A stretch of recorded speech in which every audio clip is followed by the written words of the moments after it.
I was this close to use Prince Hata theme song. Thank God for Madao.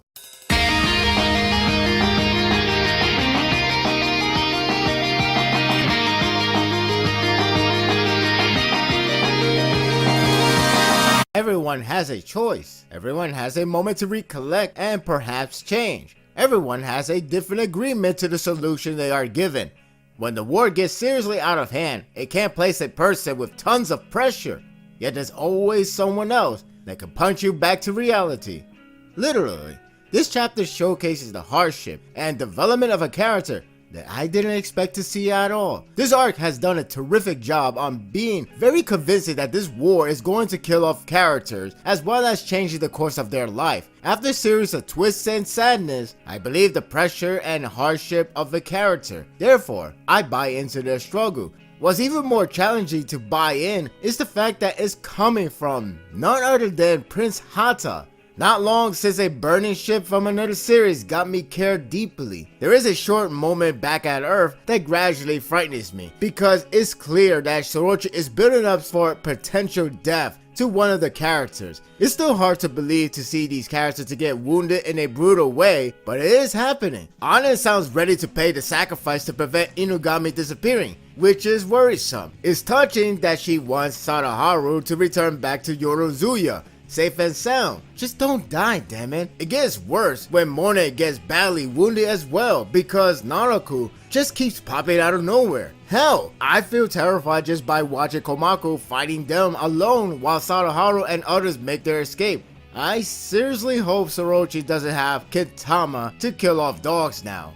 The struggle is real, making me feel anxious to know where this leads to. The spotlight of the chapter goes to the space situation. It's pretty compelling because of how the tone really makes it out to be the way it should be. Deep pressure. The idea of Prince Hata killing his brother and everyone to save everyone, which is a cruel irony, is gut-wrenching decision making. Hata has to be the one to pull the trigger to save everyone. This is the first time that he has to do something so serious, let alone sacrificing lives. I thought it was pretty touching when Shijaku practically said his final words to Hata. He recalls that Hata has been so soft with loving animals, yet he doesn't see it as a flaw rather than a great thing. He didn't mean to place him in that terrible position, but if anything, he will forever be his ally. It's simple, but damn how it was presented hits the spot. He also tells everyone in the ship that to get ready to die. This is Dark Knight intensity level. It's like the series really coming to a really sad ending. He wants to take the blame for being weak to prevent any of it. It's pretty effective when Elizabeth, who is technically their brother, interrupts it and carries a sign that both of them will take the blame.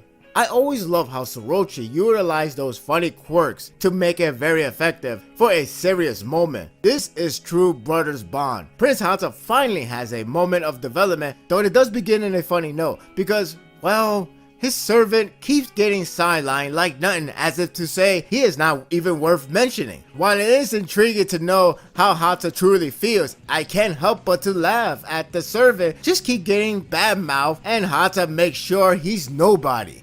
Ouch, the guy just can't get any love. When it begins to be completely serious, I got really invested. Mado's line about his decision should be very obvious was cold but meaningful. It shows how much of a pain Hata has been in the past, that he had left a rotten impression for so long. Now that he is put into this mess, he finally begins to reflect his life as a whole. In reality, he loves pets because he wants to be occupied with company to prevent loneliness. It's not that he wants them because he loves them, rather it's convenient for him to keep loving one person, himself. It has some of the best written dialogues that made the words impactful. Hata should hate Earth for retaliating against him, yet he actually feels grateful because if he were to leave, it would be quiet once more. That actually got me there, especially how ironic it is for him to be occupied by something that is enough to fill in his void, even if it's done against him. He finally admits that Earth has changed him and he wouldn't mind getting punched if he makes a wrong choice. That's a real character development if I see one. That speaks a lot of volume from his reaction and how he uses kind words to express his connection to Earth. It's sadder to see him expressing with tons of regret before he finally decided on what to do. I can't believe how sad I feel for him. The best part is Madao, because he has finally bloomed.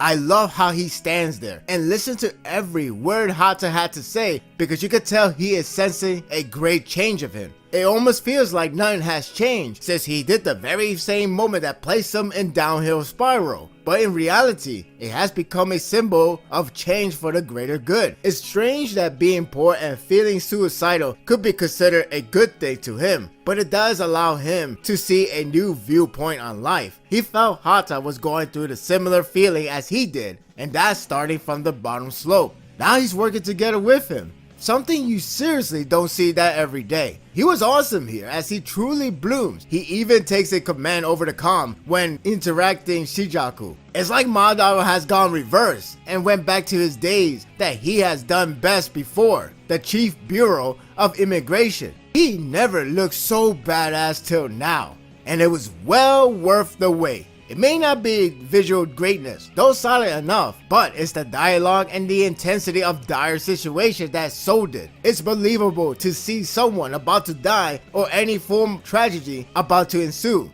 The atmosphere is dark, and the Brotherhood was about to be killed until that fateful punch.